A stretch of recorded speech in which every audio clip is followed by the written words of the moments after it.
Seguimos con Principio para Triunfar por Latinísima. Aquí hablamos todos. Saludos mis amigos desde latinísima.net, un lugar donde hablamos todo. Les saluda el reverendo Carlos Miguel González y es un placer para mí una vez más poder compartir con ustedes en este momento Principios para Triunfar. Una oportunidad de mejorar tu vida, pero hacerlo de una manera que esté en armonía y en cercanía a la obediencia a la palabra de Dios. Así que te invito a que seas parte de este programa, Principios para Triunfar. Hoy queremos hablar acerca de la sabiduría divina y la sabiduría humana. ¿Cuáles son los conceptos y en qué manera estriba la una de la otra? Encontrando en el libro de Éxodo capítulo 31, versículo 3, la palabra de Dios habla o describe a Bezalel y lo describe de la siguiente manera como una persona inteligente, pero dice que había en él habilidad, inteligencia y conocimiento. Tres palabras para definir el concepto de sabiduría dentro de este momento. Cuando miramos la Biblia, debemos entender entonces cuál es el concepto de sabiduría y cómo es la interpretación para la sabiduría humana que la palabra de Dios establece. La palabra inglesa wise, donde se deriva del vocablo alemán que significa inteligencia aguda o incisiva, pero más bien esta es una definición desde el punto de vista terrenal. Para el judaísmo tiene que ver más con la llenura o la sabiduría que viene otorgada por parte de Dios y la habilidad del ser humano para poder orientarse o redireccionarse en ese concepto de la sabiduría divina. El término griego o hebreo para este concepto es yomach, que significa, donde también viene en el griego la palabra Sofi, que viene de ese precioso libro que se llama El Mundo de Sofía, que le invito también que usted pueda leer. En el concepto de la sabiduría desde este ángulo es un trabajo eficaz o práctico.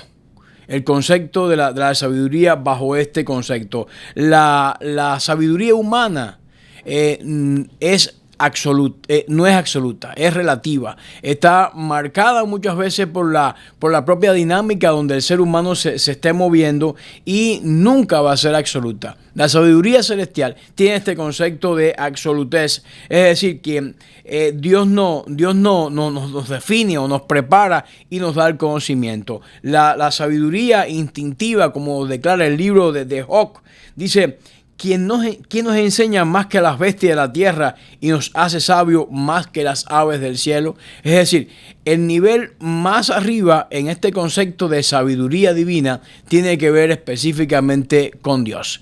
¿Cómo comportarnos entonces de una manera sabia en este mundo? Tenemos que aprender a definir o llenarnos de esa sabiduría divina y mirar o entender cuál es la sabiduría terrenal.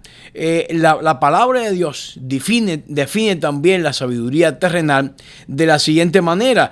Dice que es algo que no desciende de lo alto, y me refiero a la expresión que Santiago usa en su epístola capítulo 3 verso 17. Es decir, es una sabiduría del mundo. Es decir, es algo que no, aunque es popular entre los gobernantes y demás, no es algo que verdaderamente viene de Dios. Y eso es algo interesante. Es decir, esta sabiduría es terrenal, y esta es otra de las definiciones que Santiago hace en su epístola. Es decir, desde esta perspectiva está hablando de una sabiduría que es circunstancial y que no tiene que ver con la sabiduría eterna, es decir, esa que viene de los cielos. Por eso dice la palabra de Dios en Filipenses capítulo 3 versículo 19: el fin de las cuales será perdición, cuyo Dios es el vientre y cuya gloria es su vergüenza, que solo piensan en lo terrenal. Esta es la sabiduría humana, esta es la sabiduría terrenal. Es decir, si tengo el estómago lleno, pues entonces yo me he llenado de todo y todo está bien. La sabiduría de Dios, por su parte, es un tesoro otorgado por su gracia. Y eso es lo que vamos a aprender en este Principios para Triunfar. ¿Cómo yo puedo definir ese tesoro que Dios me ha regalado por su gracia? ¿Cómo yo puedo marcar una distancia de esa sabiduría terrenal que más bien está interesada en llenar el vientre, como nos declara la palabra de Dios, cuya la gloria o los avances o los progresos más bien lo que traen es vergüenza, como también nos dice el texto, y su pensamiento no está destinado a glorificar a Dios, sino en glorificarse, yo digo, uso una expresión, a Dios. Es decir, glorificarse egoístamente a sí mismo. Este concepto es también que la sabiduría terrenal es animal.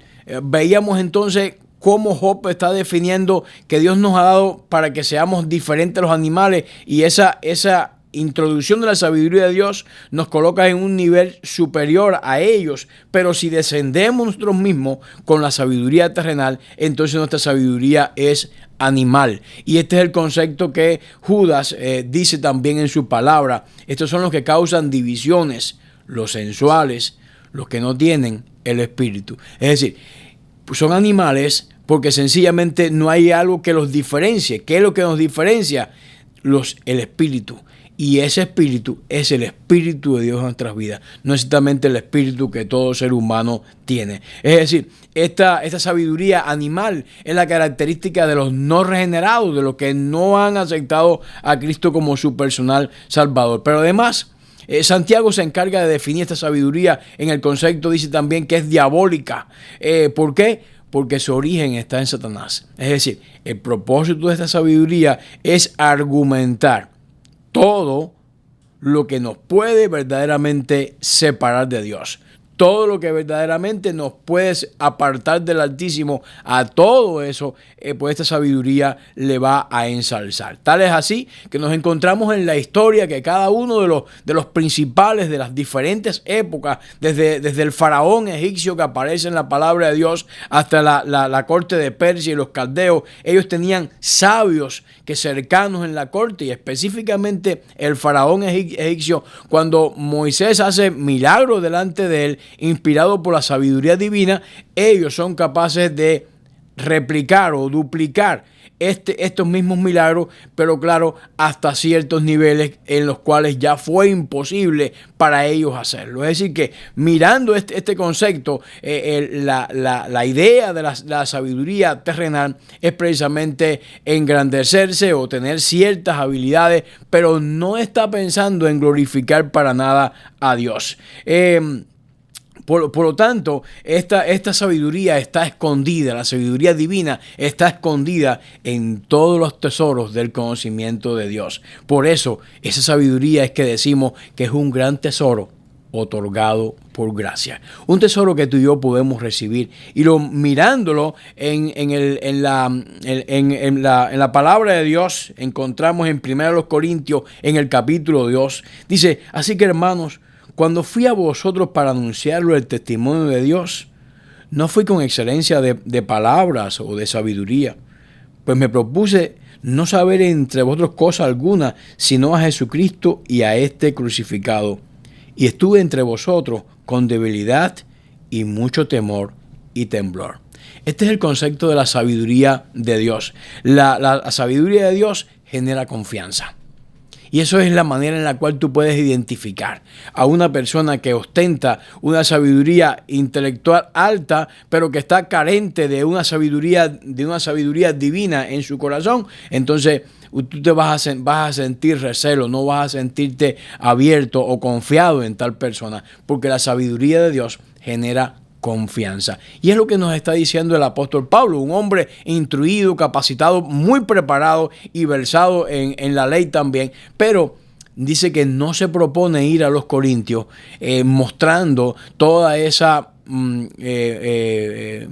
pluralidad de conocimiento, sino sencillamente mostrando el poder de Dios que era lo que verdaderamente le estaba engrandeciendo. Miren ustedes, este es un texto muy interesante porque cuando Pablo va a este lugar, esto aparece en Hechos capítulo 18, es su primera visita, en su segundo viaje misionero, la primera visita a Corintios, a la región de Acaya, y conoce aquí a una pareja que eran muy afines. ¿Por qué? Porque fabricaban tiendas igual que él. Me refiero a Aquila y Priscila.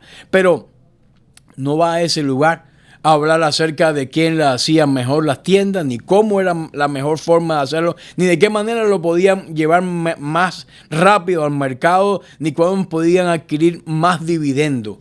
Se va a ese lugar con una misión que no pierde de vista: la misión de predicar el reino de Jesucristo. Por eso dice, no vino con filosofía, no vino con un vendedor, sino que vino a dar un testimonio de Dios. Esa es la sabiduría que viene de lo alto.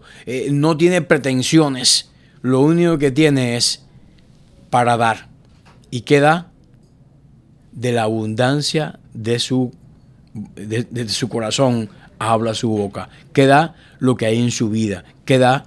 El Espíritu de Dios llegando a este concepto. Es decir, su único enfoque en estos versículos del 2 al 4 está precisamente en mostrar ese pensamiento. No está en una retórica falsa o no está en un concepto superficial, sino que está, como dice 1 Corintios 1:22, ya sabía que los judíos piden una señal y los griegos buscan sabiduría, pero él va predicando el evangelio de Jesucristo.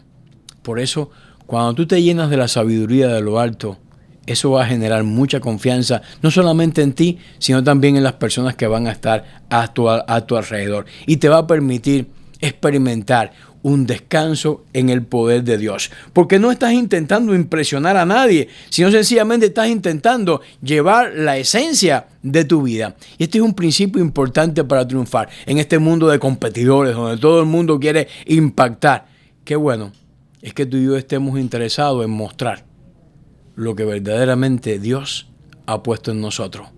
Mostrar a Dios, el Dios que vive en nosotros. Dice, para que vuestra fe no esté fundada en la sabiduría de los hombres, sino en el poder de Dios. Es decir, que tú estés mostrando que lo que hay en ti tiene un cimiento, y ese cimiento es Cristo Jesús. Ese cimiento te va a permitir edificar con solidez, porque es una roca que no se mueve hacia ningún sitio. Así que mi hermano y hermana que me escucha, descansa en el poder de Dios. Es decir, Pablo está hablando precisamente en este pasaje que no va con una demostración del Espíritu y de poder.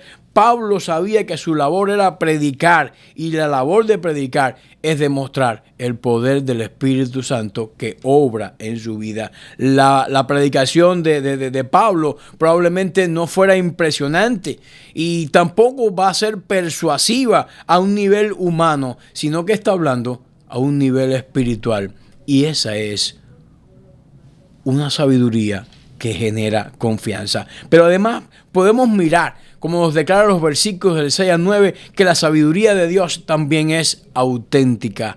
Nada como la sabiduría de Dios. La sabiduría de Dios muestra su autenticidad. Y esto lo podemos mirar en segundo lugar en los versículos del 6 al 9 de este propio capítulo 2 de la epístola a los Corintios. Dice, sin embargo, hablamos sabiduría entre los que alcanzan madurez.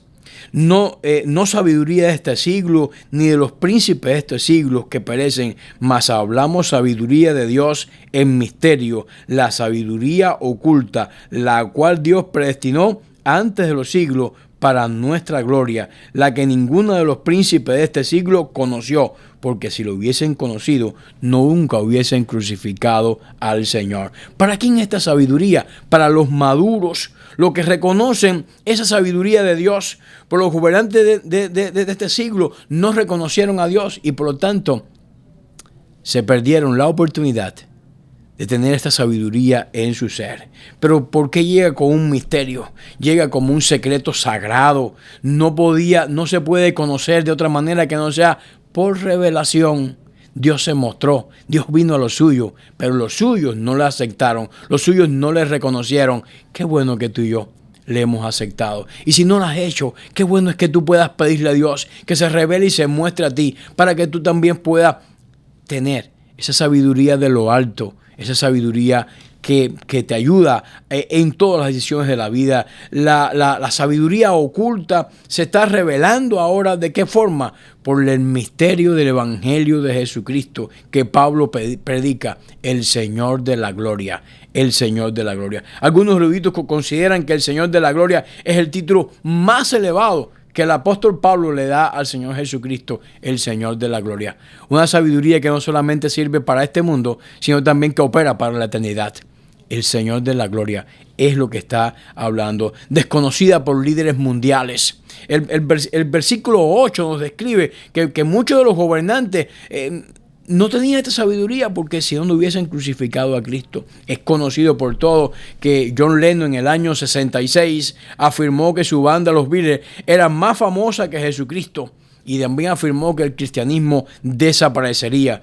Una declaración que causó grandes controversias, pero también el declive de él en su vida y de toda su banda. El constructor del Titanic, un avesado ingeniero, según los relatos, al ser preguntado sobre la seguridad del barco, respondió con ironía: ni Dios lo puede hundir. Sin embargo, el Titanic se hundió en su viaje inaugural en 1912 y, por si fuera poco, no fue capaz de llegar a su primer destino. Es decir, no pudo completar tristemente su viaje. Tancredo Neves, antes de asumir la presidencia de Brasil, afirmó que ni Dios podía sacarlo de la presidencia porque había obtenido 500,000 votos. Es decir, eso lo hacía, era invulnerable, era imposible que lo pudieran hacer. Lo triste es que muere antes de asumir su cargo. Muere antes de asumir su cargo. Marilyn Monroe, en una conversación con el evangelista Billy Graham, supuestamente dijo que no necesitaba a Jesús y fue encontrada unos días después sin vida.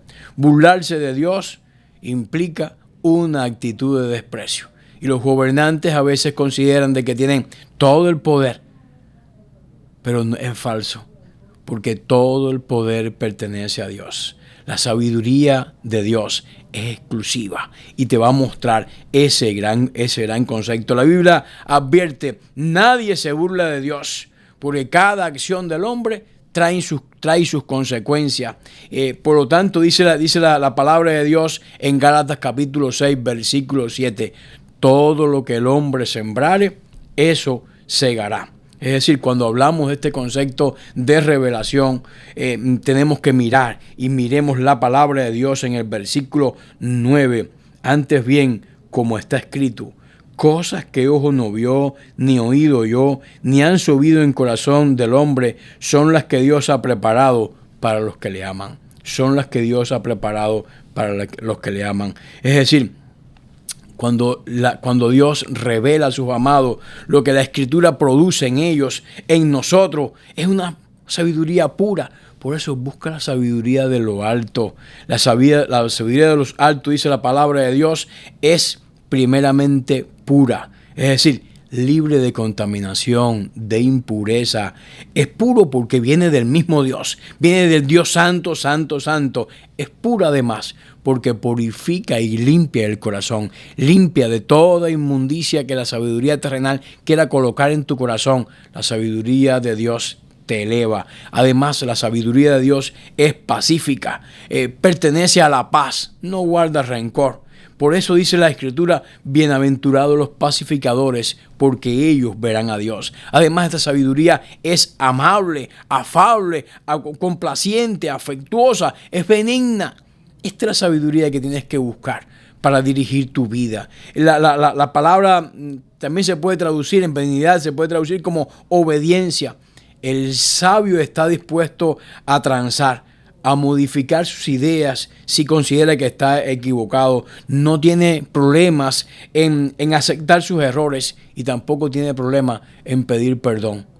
Porque esa es la sabiduría de lo alto, que continuamente está corrigiendo el rumbo de tu vida, continuamente está enfocando tus velas para que puedan tomar la mayor cantidad del aire del Espíritu, para que el barco de tu vida pueda estar creando una estela firme en el océano de este mundo, para que tú puedas llegar a un puerto de bendición, a un puerto de paz. Dios está con ustedes. Esa benignidad es también llena de misericordia y de buenos frutos. Esa es la sabiduría de lo alto. La sabiduría produce en nosotros compasión.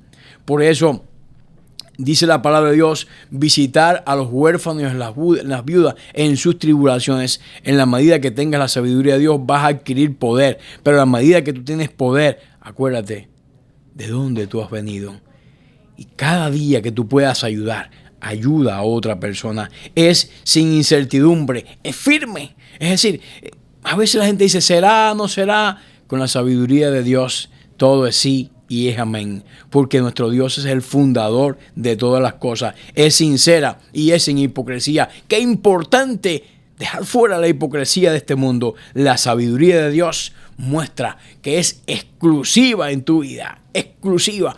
Busca esa sabiduría, te animo a hacerlo. Los versículos del 10 al 16 de esta propia epístola dice, pero Dios nos la reveló a nosotros por el Espíritu, porque el Espíritu todo lo escudriña, aún lo profundo de Dios.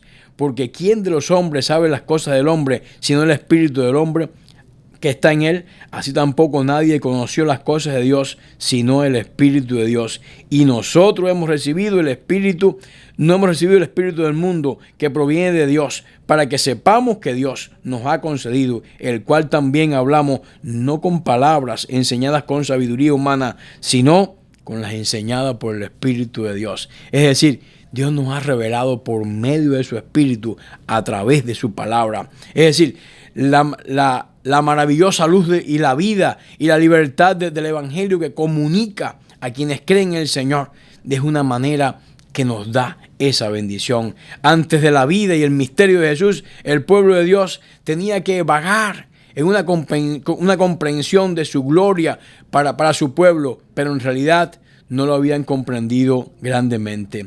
Para que sepamos, esta sabiduría proviene exclusivamente del Espíritu que proviene de Dios, no del espíritu de este mundo. Porque todo creyente ha recibido el Espíritu que proviene de Dios. Todo creyente tiene acceso a la sabiduría espiritual. Y esa sabiduría, no hay nada más especial para guiar tu vida en cada uno de esos conceptos. Por lo tanto, el versículo 14 nos habla de la manera en que podemos, que están negadas por algunos porque carecen del Espíritu. Habla de estas personas, dice, y lo llama hombre natural, pero el hombre natural no percibe las cosas que son del Espíritu de Dios, porque para él son locura y no las puede entender, porque se han de discernir, porque hace dice, pero por el hombre, en cambio el Espíritu juzga todas las cosas, pero él no es juzgado por nadie. La palabra griega para hombre natural es pusiko, que describe una persona materialista que vive como si no existiera nada más allá de la vida física. Esta es la clase de vida común de los animales. Tengo un perrito, lo quiero mucho, pero murió el perrito, se acabó todo. Y viven de esa manera. Así vive el hombre natural. El hombre natural es donde comienza la vida. Es como aquellos herederos de Adán. El hombre natural no es regenerado, es no salvo, no tiene esa sabiduría de lo alto. Tenemos que lidiar con el mundo material y no hay nada inherente y pecaminoso en la vida natural. A Dios no les agrada que tú tengas que comer, que tengas que dormir, que tengas que trabajar. Pero lo que no puede ser es que tú no tengas, estando al abierto para todo, no tengas la intención de pedir a ese Espíritu de Dios que venga y dé la plenitud espiritual a tu vida. El hombre natural no lo hace y se refugia en sí mismo para intentar proyectar algo que realmente no tiene, no posee. Pero cuando tú te llenas de ese Espíritu de Dios, entonces tú proyectas no lo que tienes, sino lo que mora en ti, que te hace de una manera extraordinaria saber las cosas de la vida. Las cosas espirituales para el hombre natural son son locuras. Es decir, el hombre natural no es salvo. Demasiados cristianos piensan como hombres naturales. Pero dice la palabra de Dios, ¿cómo podemos recibir esta instrucción los justificados? Bueno, tengamos la mente de Cristo. Este es un pasaje que viene de Isaías capítulo 40, versículo 13. Dice Isaías, ¿quién enseñó el Espíritu de Jehová y le aconsejó enseñándole? Y se refiere a la mente de Yahvé, traducido también como Señor. Pero Pablo no tiene problema en insertar en este pasaje la mente de Cristo o la mente del Señor, porque Jesús es Yahvé. Es decir, tener la mente de Cristo, ¿qué significa?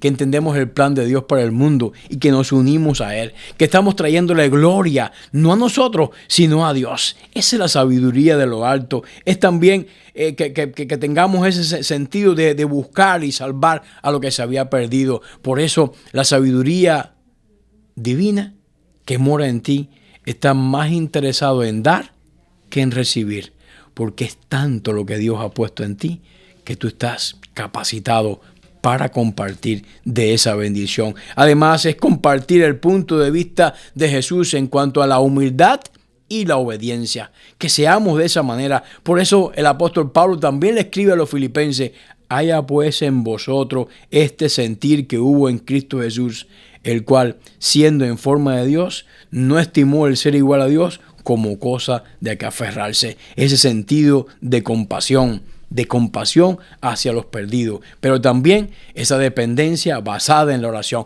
Por lo tanto, podemos resumir, la sabiduría de Dios es un tesoro otorgado por su gracia y te animo, te invito que tú recibas ese tesoro. No lo puedes recibir, tienes que pedirlo. La única forma de recibirlo es que lo puedas pedir y ese Dios va a dar en gran medida abundante esa sabiduría de lo alto. ¿Cómo tú puedes reconocer este conocimiento? Bueno, porque la sabiduría de Dios va a generar confianza. La sabiduría de Dios te va a mostrar autenticidad. Nada como la sabiduría de Dios. Y la sabiduría de Dios también te va a mostrar exclusividad. Nada se puede comparar al gran poder de Dios actuando en tu vida. La sabiduría de Dios y la sabiduría humana, hay una distancia profunda entre ambos. Solamente aceptando a Cristo como tu único y personal Salvador puedes alcanzarla. Te invito a orar. Padre, en esta hora te pido por mis amigos de la audiencia de Latinísima, Señor. Te pido, oh Dios, que tú permitas que puedas recibir la sabiduría divina que lo hace, oh Dios, infranqueable, que le da la fuerza de la vida, Señor. Bendice esta emisora y ayude, oh Dios, que podamos llegar a muchas personas con el mensaje del Evangelio. Te queremos recordar y te queremos invitar para el próximo encuentro en Principios para Triunfar con el reverendo Carlos Miguel González, y te invitamos a que también nos puedas sintonizar a través de Euforia, Roku, Fire, YouTube y evidentemente nuestra aplicación latinísima.net. Que Dios te bendiga.